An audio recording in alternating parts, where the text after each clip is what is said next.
neuroplasticity. It is the brain's capability to organize itself using neural connections. I know you might be thinking, why am I speaking about this hi-fi scientific term, neuroplasticity? I see a lot of youth here. And for your kind information, this thing called neuroplasticity is high amongst youth. When I say it is high amongst youth, you should understand that your capacity to learn, to adapt, and to recover is higher than your counterpart's capacity. Which means that I should say the youth are more energetic, the youth are more innovative, and the youth are more resilient. Saying this, it wouldn't be difficult for you to understand that most of the youths, be it us, be it people from our country, or be it youths from other nationalities, they are easily understanding the problems of the society. They are easily understanding the problems that their nations are facing. They are easily understanding the global problems. To give you a very simple example, what I would say, when you go out of your house and you are walking, let's say with someone elder to you, it is very easy for you to understand what are the problems you see around you. You might see garbage littered. You might see roads not good in condition. You might see the market is not organized. But at the same time, someone who's elder than you, or let's say there's a huge age gap, the problems that you see are not visible or are not loud enough told by the person who's really elder than you. Which means the youth have a voice. You pick up any young guy or girl and ask her, what are we facing today? What is Nepal facing today? Do you think it is difficult for this guy to say that we have bad roads, we don't breathe clean air, we have bad healthcare system, our education system is not good, our children are not getting good nutrition?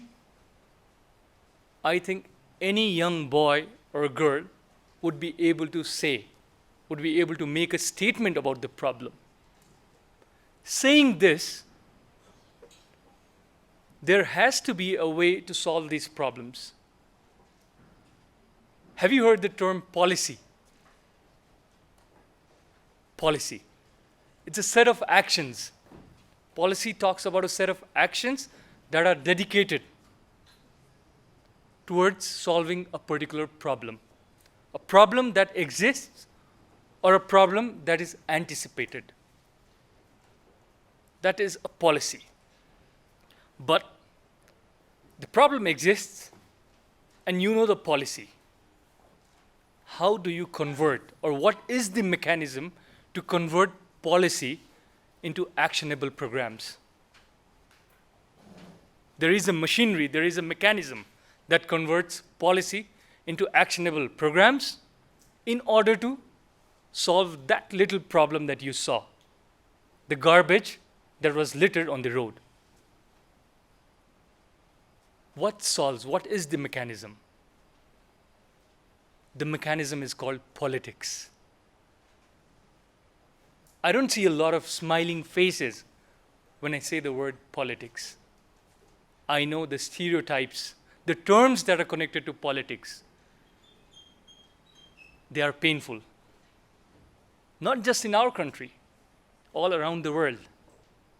People say politics is corruption. People say politics is scandal. People say politics is nepotism. People say politics is deception. People say politics is dishonesty. So all these terms, they have circulated amongst us in our society so deep and so long that today, the moment we hear the word politics, we relate politics with these terms, which are actually negative.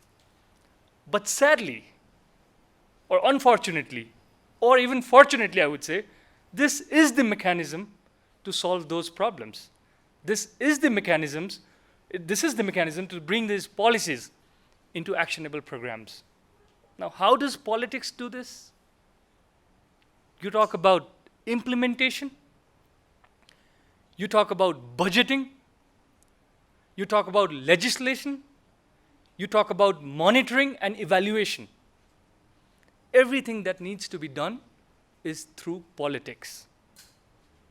You cannot isolate yourself from politics. If you think, I'm a clean person, I am not into politics, I isolate myself from politics, I'm sorry, you're wrong.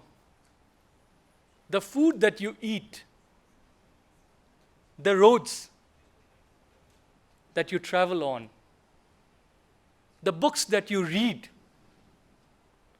or the parks where you go for a date, or in some cases for dates, they are all related to politics. They're all related to politics. So how do you go about it? How do you go about it? You want your food to be good. You want your education to be good. You want your roads to be smooth. And you want your dates to be really romantic and really pleasant. And you don't want to do politics.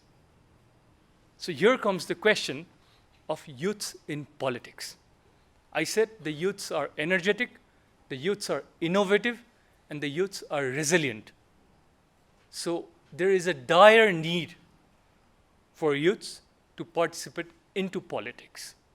Now, when you talk about participation of youths in politics, firstly, let me talk about Nepal. Nepal's parliament has 5% representation of youths in the parliament. And the global average is 13.5%. Look at the difference. The global average is, of course, not good enough. But where we lie is 5%. Nepal's provincial assemblies, they have around 12.36% of youths participating. And our local governments have 41% youths participating. That means, let's just not talk about Kathmandu or metropolitan cities. If you go around Nepal, the capacity and the urge of youths to participate in politics is on an uprise. But saying this, do you think it's easy to do politics? Politics is some kind of participation. I said only 5% of our youths are in parliament. You all participate, you all engage yourselves. But there are two kinds of participation. One is just participation. And the other one is meaningful participation. So when I say politics, it's meaningful participation. What is just participation? It's cosmetic participation. It can be a one-time participation. You attending this TEDx show, maybe this is a one-time attendance for you. Or your participation, your engagement does not bring in the question of power. Your engagement does not empower people, empower society. That is just participation. It is short-term, it is not sustainable, it does not have to work on power. But when I talk about meaningful participation, when I talk about politics, it has depth in it. It has the power to influence. And it has the power to sustain itself. Why are politicians politicians? why are politicians not just someone who used to speak some time back? They're politicians since last 20 years, 30 years, because they sustain themselves. Saying this, I hope there is some kind of motivation amongst youths to do politics in a positive way. My participation in politics, or my engagement in politics, it started almost, in a very mild way, it started 13 years back. I fought for the election for the post of mayor 7 years back, and back to back, I fought for another election. I lost 2 elections. Being a young candidate, and with so much of hurdles, I still fought back. I was consistent. I had a dream. And 2 things that I always say that carries me forward. The first thing that carries me as a politician, it is my values. It is my values. When I say it is my values, they are my moral values. And the second thing that gives me a boost, that gives me immense confidence, is my conviction towards my values. My belief that these values would lead me somewhere where I desire to go. And lastly, you have values, you have convictions, you need to be brave enough. You need to be brave enough to face, to talk, and to keep moving. I think these things are other side of the coin that is not discussed about, that is not talked about. We talk about a lot of problems, we talk about the problems very easily, we know how the problems can be solved, but we don't want to solve it ourselves. We want others to do it. We want others to make our food good. We want others to make our education good. So I appeal each one of you